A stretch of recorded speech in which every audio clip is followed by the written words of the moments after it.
Finally! Assalamualaikum, good morning. Pagi ni kita main golf di mana orang lain tengah bekerja di office ataupun mengangkang di rumah. Bangunlah, ambil vitamin D, bersukan, bagi aktif sikit badan. Jadilah produktif sikit. Nak duduk rumah je. So hari ni aku akan buat challenge lah untuk diorang. Tengoklah kejap lagi. Tengok betapa kacip ni diorang ni main. 2000? 2190. Total damage for today.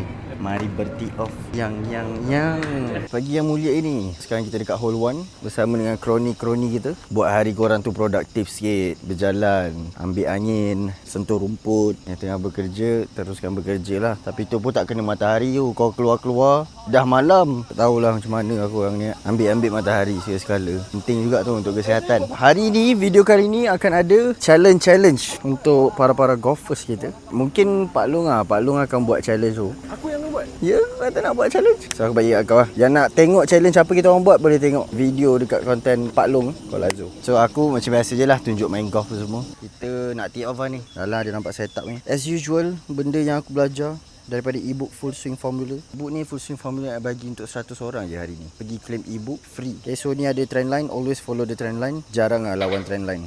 Kecuali ada solid reason. Settle entry, tutup phone, mana bas. Tanya ni, dua-dua tu tak kira macam NTP tu. Kita macam LTP, long to the pin. Dua-dua lebih kurang. Aku short sikit. Kau pun lebih kurang kat situ. So, kita main skor lah. Kita main skor. Bedal lah, Sifu kita ajak main tiba-tiba ni. Mainlah kita. We'll see. Memalukan.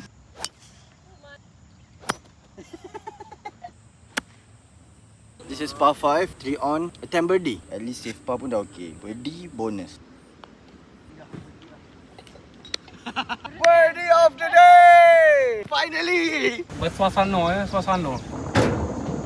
Selesai kita punya golf session bersama dengan rakan-rakan. Nanti enang-enang makan-makan baru kita check satu tadi. Ciao! Balong steady balong. Last kita makan Five Guys dekat Dubai. Tolong nak bayar challenge tadi, tolong. Kau dah ada profit. Tolonglah, tak cukup ni. Mungkin ada yang tengok video ni tak pernah rasa Five Guys. Tolonglah try cheeseburger. Satu tak cukup, ambil dua. Dekat KL tak banyak. Sebab Five Guys ni tak terlalu popular dekat Malaysia. Sekarang tengah popular ni Bob Burger. Bobby. Aku pun dengar orang kata tak sedap. Orang kata lah, aku dengar-dengar Satu je menu lah. je, so tak boleh nak complain lah. Dua cheeseburger, topping lettuce, air milkshake. Tempat 880. Aku ada entry tadi kan. Apa kejadiannya? Allah, tadi dah terbang pacak tinggi doh.